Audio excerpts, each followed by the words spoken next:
Commander Marcus Chun stepped into the gleaming observation deck of the Galactic Council's testing facility, his boots clicking against the crystalline floor. Through the transparent walls, he could see the sprawling artificial ecosystem below, a perfect recreation of a death world, complete with hostile terrain, predatory fauna, and environmental hazards that would challenge even the most evolved species. "Impressive setup," Marcus said, his voice carrying the casual confidence that had made him both feared and respected among the coalition forces. At 35, he was lean but muscular, with scars mapping his journey through countless battlefields across human space. Ambassador Kethvar, a towering Zilani with 4 arms and chitinous plates covering his torso, gestured toward the arena with obvious pride. The apex predator examination has been the ultimate test of species worthiness for over 3,000 cycles, Humanchin. Only 12 species have ever achieved full marks. 12 out of how many? Marcus asked, studying the holographic displays showing previous test results. 417 species have attempted the examination. Kethvar's mandibles clicked, what passed for a smile among his people. Most fail within the first scenario. Those who survive rarely make it past the third challenge. Marcus nodded slowly, his gray eyes tracking the movement of synthetic creatures below. Massive, 6-legged beasts with razor-sharp claws prowled through dense jungle foliage. In the distance, he could make out what appeared to be a volcanic region with rivers of molten rock flowing between jagged peaks. "And if I fail?" Marcus asked. "Then humanity remains classified as a protected species, barred from independent colonization beyond your home system." Kethvar's tone was matter-of-fact, but Marcus detected a hint of condescension. The Council cannot risk unleashing an inadequate species into the wider galaxy. Captain Jake Morrison, Marcus's second-in-command, stepped forward. The stocky engineer had been Marcus's friend since their academy days, and his weathered hands bore the calluses of someone who'd built and destroyed more equipment than most people would see in a lifetime. "What exactly constitutes full marks in this test?" "Survival of all 5 scenarios within the allotted time frame, plus demonstration of tactical superiority over the indigenous predators." Kethvar brought up a holographic interface. "Each scenario escalates in difficulty. The final challenge has only been completed by 3 species in Council history." Marcus exchanged a look with Morrison. They'd both read the classified reports on previous human attempts, unofficial expeditions that had ended in disaster. The Council claimed those individuals weren't representative specimens of humanity. Hence this official challenge. "Time limit?" Marcus asked. 72 standard hours for all 5 scenarios. Morrison whistled low. "That's aggressive. The universe does not offer second chances, human Morrison." Kethvar's compound eyes glittered in the artificial lighting. "A true apex predator adapts or dies." Marcus grinned, not the friendly smile of diplomacy, but the predatory expression that had earned him the nickname the Wolf during the Proxima Centauri campaign. "When do we start?" "We." Kethvar's head tilted in confusion. "Humans don't hunt alone when we don't have to." Marcus gestured to Morrison. "Pack tactics.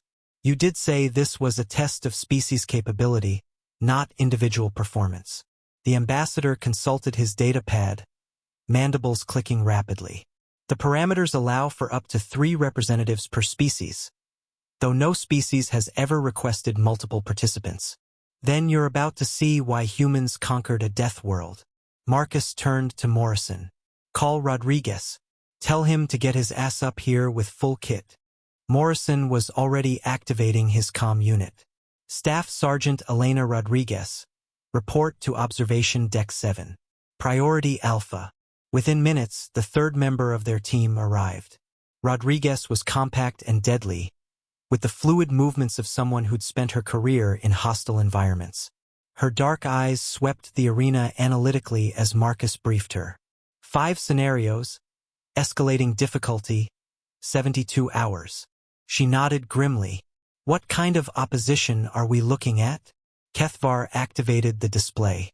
Scenario 1, the hunting grounds. You must survive and eliminate all apex predators in a 10-square-kilometer jungle environment.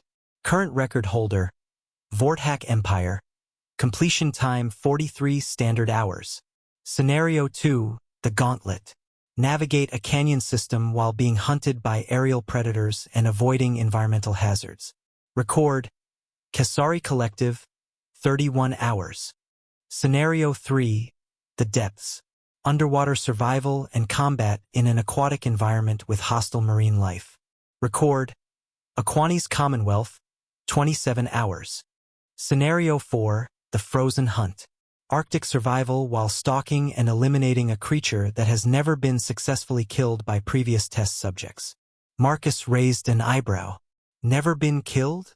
The Ashkari Beast has defeated every species that has reached Scenario 4. It possesses advanced camouflage, environmental manipulation abilities, and appears to learn from previous encounters. Scenario 5? Rodriguez asked. Kethvar hesitated. The final hunt is classified until you reach that stage. I can only say that 3 species have completed it, and their methods remain unique. Marcus looked at his teammates. Morrison was running calculations on his tablet while Rodriguez studied the terrain maps. Both carried themselves with the quiet confidence of professional soldiers who'd seen the worst the universe could offer. Questions before we begin? Kethvar asked. Just one, Marcus said, his grin widening. Are you ready to update your record books? The ambassador's compound eyes fixed on the human commander. Confidence is admirable, Humanchin. But the arena has humbled far more advanced species than yours. Maybe, Marcus replied, checking his equipment harness one final time. But they weren't predators. The transport pad hummed to life, ready to deliver the 3 humans to the starting point of Scenario 1. As they stepped onto the platform, Marcus caught Morrison's eye. Remember what we learned on Kepler 438b, he said quietly. Morrison nodded grimly. Everything can be killed. You just have to figure out how. Rodriguez cracked her knuckles. And if it bleeds, we can hunt it. All 3 finished in unison. As the transport beam engaged, Marcus's last thought before materialization was simple. Time to show these aliens what Apex really means. The jungle humidity hit them like a wall as the transport beam faded. Marcus immediately dropped to one knee, scanning the dense undergrowth while his enhanced hearing picked up the subtle sounds of movement in the canopy above. The air was thick with the scent of rotting vegetation, exotic flowers, and something else, the musk of large predators. Motion sensors active, Rodriguez whispered, her compact frame melting into the shadows beside a massive tree trunk. I'm reading at least 15 large heat signatures within a click. 3 directly above us. Morrison was already unpacking his portable scanner, the device humming quietly as it mapped the terrain. Geological analysis shows unstable ground to the northeast, probably quicksand or bog. Stream network runs east-west through the center of the zone. Marcus processed the information while studying their surroundings. The trees were massive, their trunks easily 10 meters in diameter, with a canopy so thick it blocked most natural light. Vines hung like curtains between the ancient giants, and the ground was soft with decades of fallen leaves. A low growl echoed through the jungle, answered by another from a different direction. They're coordinating, Marcus observed. Pack hunters, but not wolves. Something bigger. Through the foliage, they caught their first glimpse of the local apex predators.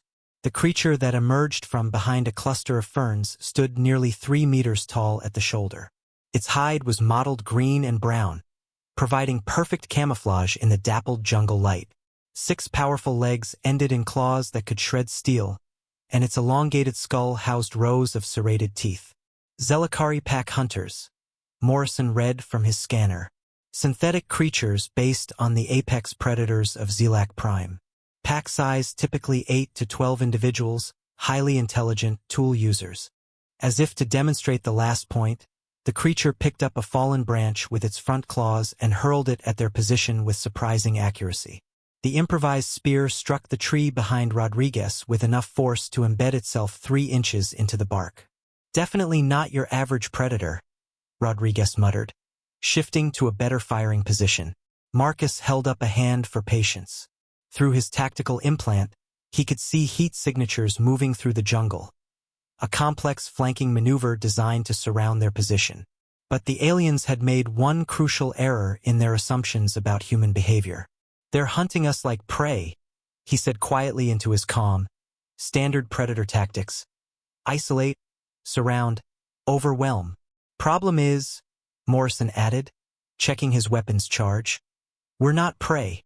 The Zelakari completed their encirclement, 8 massive forms moving with practiced precision through the undergrowth. The lead creature, distinguished by scarred hide and larger size, let out a series of complex vocalizations, clearly tactical communication. Marcus smiled coldly. "Morrison, Route 17. Rodriguez, Overwatch Pattern Delta. On my mark." The humans moved with a fluidity that caught their stalkers completely off guard. Instead of the panicked flight or desperate last stand the Zelakari expected from prey species, the 3 humans scattered in a coordinated pattern that turned the predator's strength into weakness. Morrison rolled behind a fallen log and activated a portable shield generator, creating a hard light barrier that deflected the first creature's charge. The Zelakari slammed into the energy field with bone-jarring force and staggered back, confused. Rodriguez, meanwhile, had scaled a tree within human speed, her gecko-grip gloves and magnetic boots allowing her to move through the canopy like a primate. From her elevated position, she had clear sight lines on the pack's flankers. Marcus didn't retreat, he advanced. The pack leader's eyes widened in confusion as the small human charged directly at it, weapon raised but not firing. In its experience, prey fled from predators. This behavior was unprecedented. Marcus dove to the side at the last second, letting the creature's momentum carry it past him while he raked his plasma rifle across its flank. The Zelakari's roar of pain and surprise echoed through the jungle as it crashed into a tree trunk. "First rule of being an apex predator," Marcus called out to his watching audience above. "Know when you're being hunted." The engagement devolved into chaos as the pack's carefully planned ambush collapsed. Rodriguez picked off 2 flankers with precise headshots, her elevated position giving her perfect angles on creatures that had never learned to look up for threats. Morrison's shield generator allowed him to hold a defensive position while his heavy plasma cannon carved through the jungle, forcing the remaining Zelakari to break their formation. But it was Marcus who truly demonstrated the difference between a predator and an apex predator.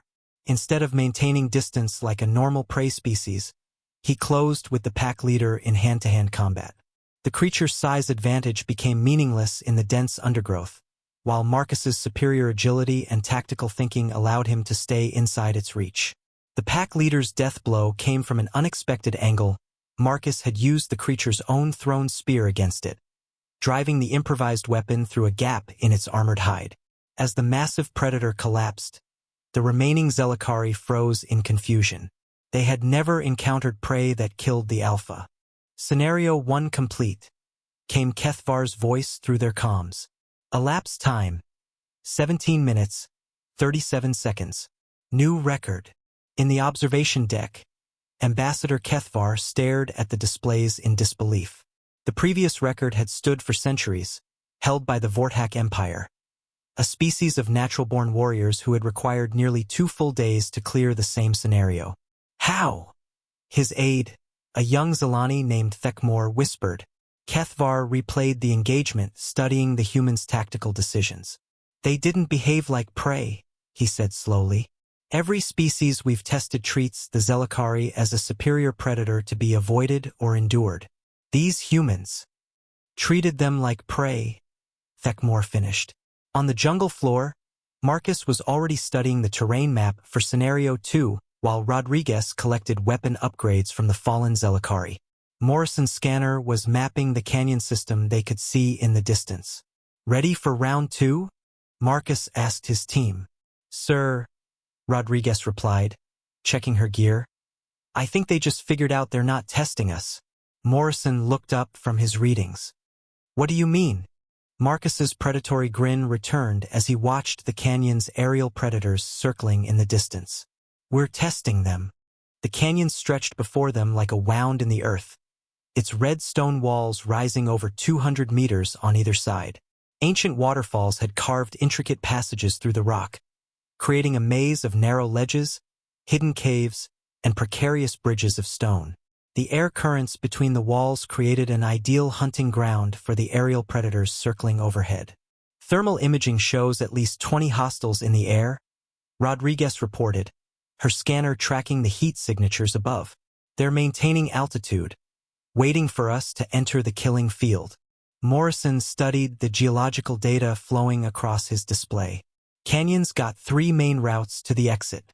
The floor route is fastest but completely exposed. The middle route uses natural ledges and cave systems. The high route follows ridgelines but requires technical climbing. Marcus observed the aerial predators through his scope. They were elegant creatures, almost draconic in appearance, with wingspans reaching 15 meters. Their heads were narrow and predatory, built for speed and precision strikes. Corthani Sky Hunters, he read from their tactical database. Pack flyers, aerial superiority specialists. Previous test subjects have attempted stealth approaches or speed runs through the canyon floor. How'd that work out for them? Rodriguez asked. Poorly. The Sky Hunters have perfect three-dimensional awareness and can coordinate attacks from multiple vectors simultaneously. A demonstration of their hunting prowess came as they watched. A maintenance drone, launched by the test facility for calibration purposes, entered the canyon airspace. Within seconds, 3 Sky Hunters dove from different directions, their attack vectors calculated to perfection. The drone was shredded by claws and thrown to the canyon floor in pieces. Impressive, Morrison admitted. But they're thinking in 3 dimensions. We need to think in 4. Marcus raised an eyebrow. Time. Exactly. Morrison was already unloading equipment from his pack. They're ambush predators adapted for quick strikes in confined airspace. But they've never hunted prey that could change the rules of engagement. Rodriguez caught on immediately. You want to modify the hunting ground. More than that, Morrison said, assembling what looked like a complex mining charge. I want to eliminate their advantage entirely. The plan took shape quickly. Instead of entering the canyon as prey trying to survive the gauntlet, they would restructure the engagement entirely. Morrison's explosives expertise would reshape key sections of the canyon, while Rodriguez's marksmanship would handle precision elimination of specific threats. Marcus would coordinate their movement through the chaos they were about to create. One problem, Rodriguez noted. Even if we collapse sections of the canyon, we still need to reach the exit. That means exposure time. Marcus studied the canyon layout one more time, then smiled. Not if we don't go through it. Come again, Morrison asked. We go over it. The Sky Hunters had evolved to dominate the airspace within the canyon, but they had never encountered prey that could claim the high ground above their hunting territory. Using Morrison's shape charges, they could create a path along the canyon rim itself, staying above the aerial predator's optimal hunting zone. 20 minutes later, the first explosion echoed through the canyon. The Sky Hunters' reaction was immediate. They swarmed toward the source of the disturbance, expecting to find prey trapped in the rockfall. Instead, they found Morrison's decoy charges, time to create the heat signature and movement patterns of fleeing creatures. While the pack concentrated on the false targets, the humans were already moving along the canyon rim. Morrison's charges had created a crude but effective path across sections where the walls narrowed, allowing them to leap between handholds he'd blasted into the rock face. Contact, Rodriguez called softly. 3 Sky Hunters breaking from the main pack, moving to investigate. The aerial predators rose from the canyon depths like deadly shadows, their wings cutting through the air with predatory grace. But they were climbing toward prey that had claimed the ultimate high ground. Rodriguez's first shot took the lead hunter through the center mass, sending it tumbling back into the canyon. The second managed to close within 20 meters before Marcus's plasma rifle carved through its wing membrane, sending it spinning out of control. The third Sky Hunter was smarter. It didn't climb toward them but instead began circling, calling for reinforcements. They're adapting, Morrison observed. Smart predators. Not smart enough, Marcus replied. He activated his tactical implant and began calculating wind patterns, thermal updrafts, and the Sky Hunter's flight characteristics. They're still thinking like predators. But we're not prey, we're competition. The insight was crucial. Instead of fleeing from the circling sky hunter, Marcus did something no prey species had ever attempted in the gauntlet. He jumped off the canyon rim. For a terrifying moment, he fell toward the rocky floor below. Then his grav chute engaged, and he soared across the canyon airspace like a guided missile. The sky hunters, evolved to hunt creatures that fled from them, had no behavioral template for prey that attacked them in their own element.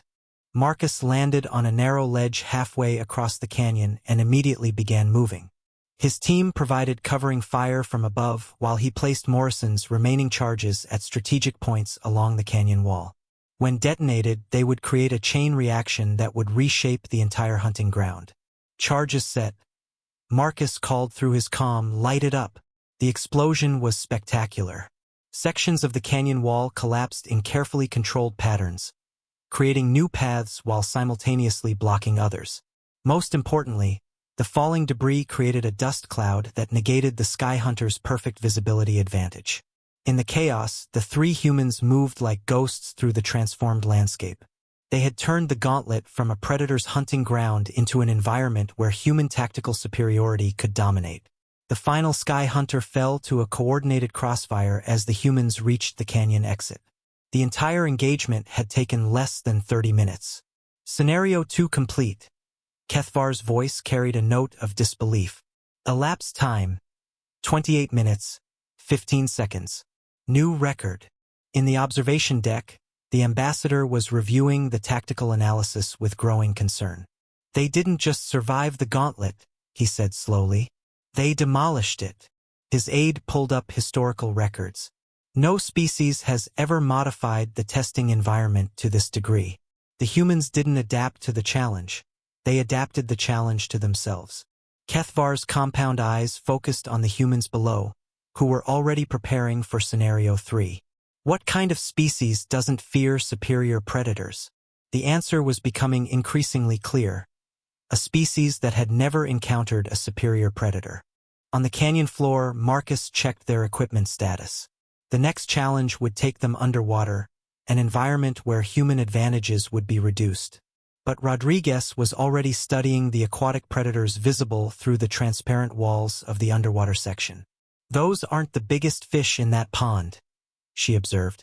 Marcus followed her gaze to where massive shadows moved in the deepest parts of the artificial ocean. "No, they're not. But we didn't come here to be the biggest." Morrison finished his equipment check. "We came here to be the smartest." "Time to go fishing," Marcus said, and led his pack toward their next hunt. The artificial ocean was a marvel of engineering, extending down nearly a kilometer with carefully controlled currents, thermal layers, and a complete ecosystem of synthetic marine life.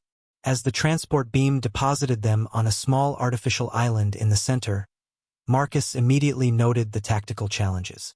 No natural high ground, limited visibility beyond 50 meters, and we're dealing with three-dimensional threats again, he summarized, studying the dark water around their starting position. Rodriguez was calibrating her underwater equipment. Sensors show multiple large predators in the thermal layers. The biggest concentration is about 200 meters down, near the artificial reef system. Morrison's scanner painted a detailed picture of their aquatic hunting ground. "We've got depth stalkers, think giant octopi with energy weapons. Thermal leviathans in the deep zones, basically space whales with attitude. And something called reef butchers in the shallow areas." "Previous species tactics?" Marcus asked. "Most tried to avoid the major predators, focusing on smaller threats while moving toward the exit portal," Morrison replied. "The Aquani's Commonwealth succeeded by developing temporary gills and essentially becoming aquatic themselves." Marcus studied the water, watching sleek shapes moving just beneath the surface. They all adapted to the environment, became better swimmers, better divers, better at being aquatic prey. "But we're not prey," Rodriguez finished their standard tactical philosophy. "Exactly. We're land predators in an aquatic environment." Marcus activated his diving gear. "So we make the ocean come to us." The plan was audacious even by human standards. Instead of entering the water and fighting on the marine predator's terms, they would force the engagement into an environment where human tactical advantages could dominate. Morrison's expertise with demolitions extended beyond simple explosives. He understood pressure dynamics, structural engineering, and controlled environmental manipulation. Using the portable fusion generator from their kit, he began modifying the artificial island's foundation. "You're insane," Rodriguez said admiringly as she watched Morrison work. "You're going to drain the ocean." "Not drain," Morrison corrected. "Restructure." The artificial ocean was contained within a massive transparent dome, its water circulation maintained by sophisticated machinery. Morrison's modifications wouldn't empty the environment, but they would create massive tidal forces, artificial tsunamis that would strand marine predators in environments where humans could engage them effectively. The first controlled explosion sent shockwaves through the water. Immediately, the marine predators reacted. Depth stalkers launched themselves toward the surface, their energy weapons creating brilliant flashes in the depths. Thermal leviathans began their ascent from the deep zones, their massive forms displacing enormous volumes of water. But the humans were already moving. As the first artificial tsunami receded, it left dozens of smaller pools where marine predators found themselves stranded. The reef butchers, adapted for swift strikes in open water, became easy targets when trapped in shallow pools barely deep enough to cover their bodies. Rodriguez's marksmanship proved just as effective underwater as on land. Her specialized ammunition was designed for aquatic combat, and each shot sent hydrocavitation shockwaves through the water that could stun or kill at range. Marcus engaged a depth stalker that had beached itself trying to reach their position. The creature's tentacles, formidable in the zero-gravity environment of deep water, became a liability on solid ground where human mobility advantages could dominate. The engagement lasted 45 minutes, ending when the last thermal leviathan found itself trapped in a pool too shallow for its massive bulk and too confined for its ramming attacks to be effective. "Scenario 3 complete," Kethvar announced. Elapsed time, 45 minutes, 12 seconds. New record. But there was no time for celebration. The fourth scenario was already beginning. The environment shifted around them, the tropical heat giving way to Arctic cold as the testing facility's advanced climate control systems generated a perfect polar environment. Snow began falling as the temperature plummeted, and within minutes they were surrounded by an ice-covered wasteland. "The Frozen Hunt," Morrison read from his scanner. "Previous attempts by 17 species. 0 successful completions." "What makes it so difficult?" Rodriguez asked, her breath already forming clouds in the sub-zero air. Marcus was studying the terrain, his enhanced vision picking up movement in the swirling snow. "It's not the environment. It's what lives in it." The Ashkari Beast was legendary among the Galactic Council's test scenarios. Described as the ultimate predator, it had defeated every species that had reached the fourth challenge. The creature possessed perfect camouflage, could manipulate its environment, and demonstrated learning capabilities that allowed it to counter any strategy used against it. "There," Rodriguez whispered, pointing to a slight disturbance in the snow patterns about 100 meters away. "Something's moving, but I can't get a clear thermal reading." Morrison's scanner was equally confused. "I'm picking up energy signatures all over the grid. Either there are multiple creatures, or this thing can project false signatures." Marcus was thinking differently. Every previous species had approached the Ashkari Beast as the ultimate prey trying to survive against the ultimate predator. They had tried to hide from it, outrun it, or endure its attacks until they could find a weakness. But Marcus was remembering something from their tactical briefings. Every description of the creature focused on its predatory characteristics. Perfect camouflage for hunting, environmental manipulation to trap prey, learning capabilities to defeat prey strategies. "What if we're approaching this wrong?" he said slowly.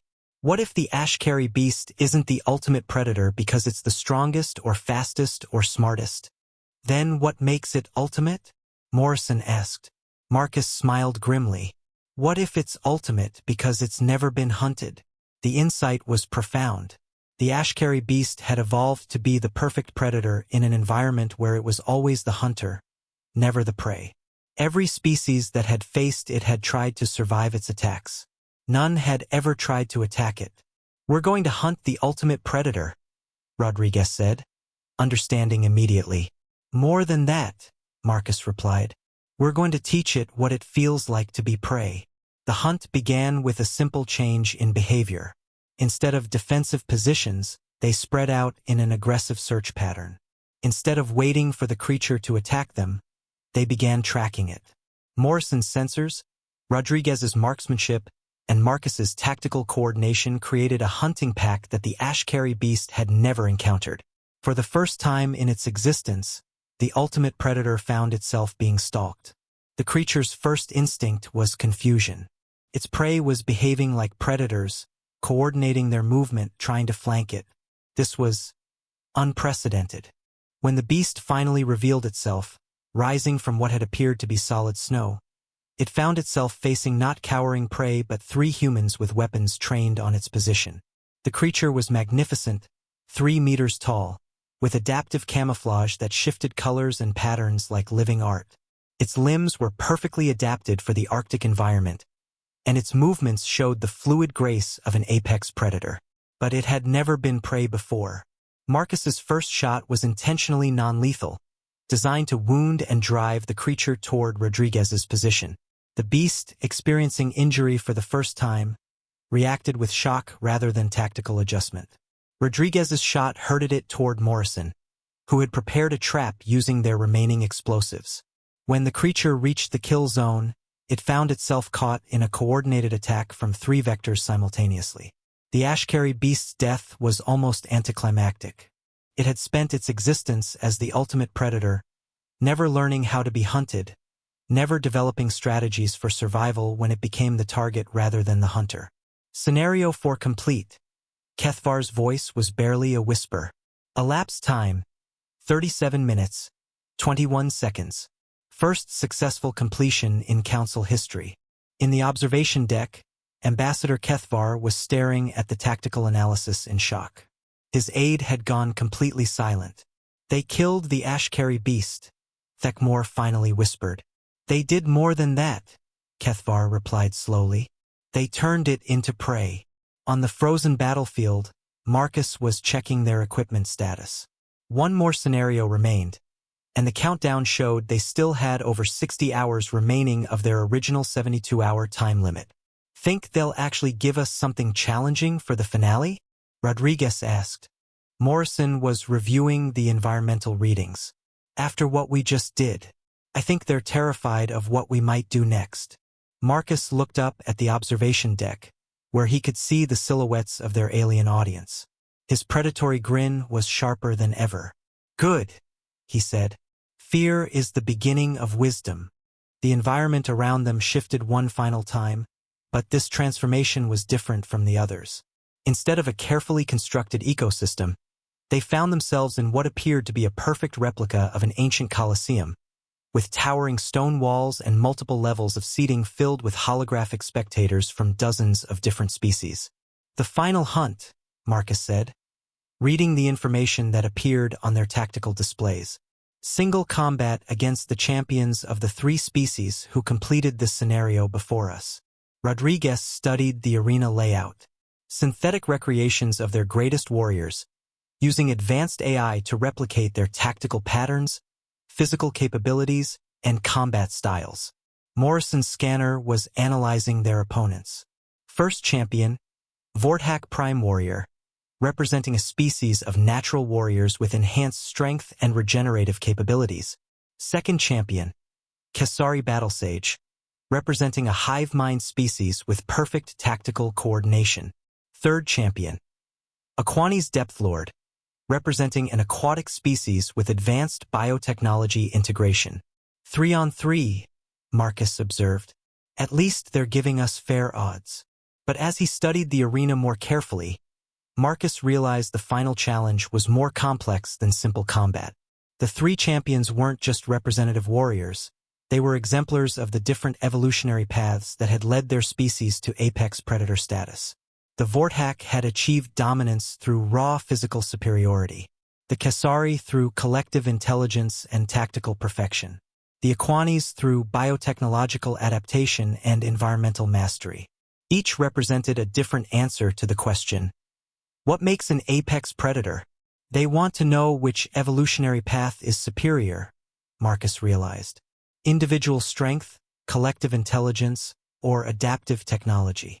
And what do we represent? Rodriguez asked. Marcus looked at his team, Morrison with his engineering expertise and tactical adaptability, Rodriguez with her precision and predatory instincts, himself with his ability to coordinate and lead. They weren't the strongest, weren't a hive mind, weren't biotechnologically enhanced. We represent something they've never seen before, he said slowly. A species that became apex predators not through evolution, but through choice. The champions materialized in the center of the arena, and they were impressive.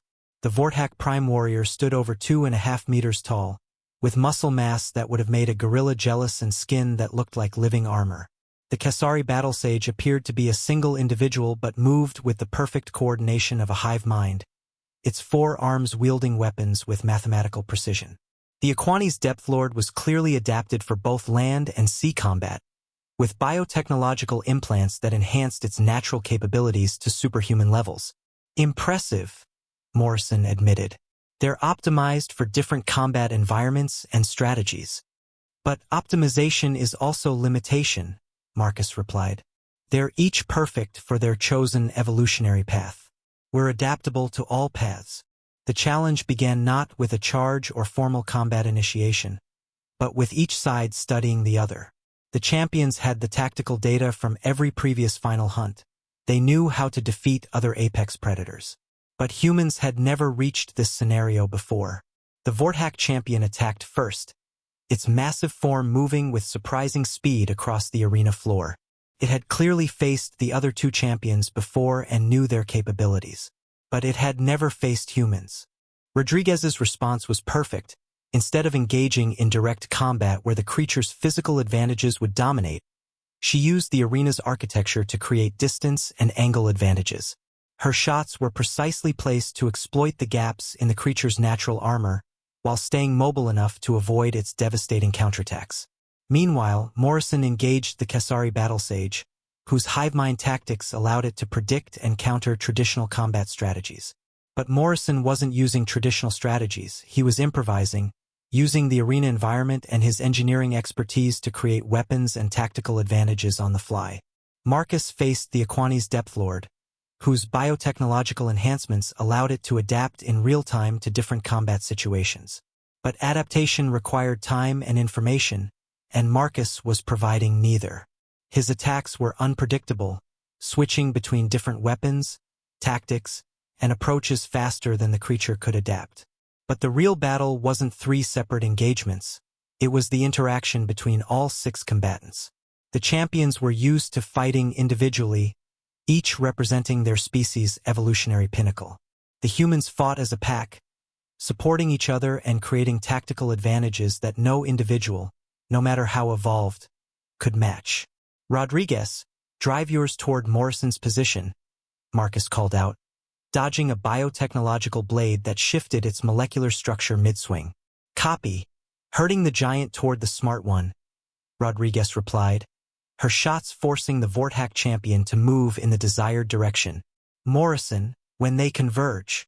Already on it, Morrison interrupted, activating a device he'd been building throughout the fight. The energy pulse disrupted both the Kesari's hive-mind coordination and the Aquani's biotechnological systems. In the momentary chaos, the 3 humans struck with coordinated precision, not trying to overpower their opponents through superior evolution, but using the tactics that had made humanity the apex predator of Earth: pack coordination, tool use, and the ability to adapt faster than their prey could evolve. The champions fell within seconds of each other, defeated not by superior physical evolution but by superior tactical thinking. Final hunt complete, Kethvar announced. Total elapsed time for all 5 scenarios: 4 hours, 37 minutes, 12 seconds. New overall record by a significant margin. In the observation deck, Ambassador Kethvar was reviewing the complete tactical analysis with growing concern. His aide had pulled up comparative data from all previous attempts. They didn't just break records, Thekmore said, his voice filled with awe and something approaching fear. They redefined what the test was measuring. Kethvar nodded slowly, his compound eyes studying the data streams. Every previous species approached each scenario as prey trying to survive against superior predators. The humans approached every scenario as predators identifying new prey. What are the implications for their species classification? The ambassador was quiet for a long moment, watching as the three humans below calmly collected their equipment and prepared to leave the arena. They showed no signs of exhaustion, no celebration of victory. They moved with the casual confidence of apex predators who had simply confirmed what they already knew about themselves. The implications, Kethvar said finally, are that we may have been asking the wrong question all along. Sir, we've been testing species to see if they could survive in a galaxy full of predators. But these humans... Kethvar paused, reviewing the tactical data one more time. These humans aren't asking if they can survive among the galaxy's predators. They're asking which of the galaxy's species might survive among them. In the arena below, Marcus was checking his comm unit for their extraction signal when Kethvar's voice echoed through the chamber. Humanchin, before you depart, the council would like to conduct an exit interview. Marcus looked up at the observation deck, that predatory smile still playing across his features. Just one question, Ambassador. Proceed. When do we get to meet the real apex predators? The silence that followed was deafening. In the observation deck, Kethvar realized that the humans had approached the entire test with a fundamental assumption that no previous species had made. They had assumed that these challenges were preliminary screening, preparation for facing the galaxy's true apex predators. They had never considered the possibility that these challenges were meant to represent the galaxy's ultimate threats. Humanchin, Kethvar said carefully, you have just defeated synthetic recreations of the galaxy's three most successful apex predator species. Marcus exchanged glances with his teammates. Morrison was running calculations on his tablet while Rodriguez was studying the holographic spectators with professional interest. With respect, Ambassador, Marcus replied. Those weren't apex predators. Those were evolutionary specialists. Apex predators don't have specializations. They have advantages in every environment, against every opponent. And what would you classify as a true apex predator? Kethvar asked, though he was beginning to fear the answer. Marcus's grin widened. A species that doesn't need tests to prove it. The transport beam engaged, carrying the three humans away from the testing facility. In the observation deck, Kethvar was left staring at displays showing the most dominant performance in the test's 3,000-year history. His aide was reviewing preliminary reports from Council surveillance teams monitoring Earth. Sir, should we proceed with humanity's classification as an independent species? Kethvar considered the question carefully. The test results clearly qualified humanity for independent status, giving them access to colonization rights, trade partnerships, and military alliance opportunities. But the tactical analysis suggested something far more significant than another successful species joining the galactic community. No, he said finally. We need a new classification entirely. Sir, every species we've tested has been trying to prove they deserve to survive among the galaxy's apex predators. These humans weren't trying to prove they could survive. Kethvar turned away from the displays, his decision made. They were announcing their arrival. 3 days later, the Galactic Council convened in emergency session to discuss the first new species classification in over a millennium. The debate was intense, with representatives from 400 different species arguing about the implications of humanity's test performance. The final vote was unanimous, though many cast their ballots with visible reluctance. Humanity was classified not as an independent species, but as a primary apex species, a classification that existed in Council law but had never been used. It granted humans not just the right to colonize and expand, but recognized them as a species that other apex predators would need to account for in their strategic planning. On Earth, Marcus Chun received the news while reviewing applications from other human military units requesting to join the colonial expansion forces. The success of the apex predator test had generated significant interest in human expansion beyond the Sol system. So we passed? Morrison asked, reviewing the official council communication. More than that, Rodriguez observed, studying the classification details. They're warning other species about us. Marcus smiled as he approved another application, this one from a marine unit specializing in hostile environment operations. The galaxy was vast, full of unknown worlds and potential threats. Humanity would need experienced predators to claim their place among the stars. Good, he said, looking up at the night sky where Earth's first colonial fleets were already preparing for departure. It's about time the galaxy learned what apex really means. In the depths of space, monitoring stations belonging to various species detected the launch of humanity's first wave of colonial expeditions. The ships moved with purpose and confidence, following routes that would take them to worlds previously considered too dangerous for colonization. The galaxy's newest apex predators were going hunting, and for the first time in galactic history, the prey weren't sure if they wanted to be found.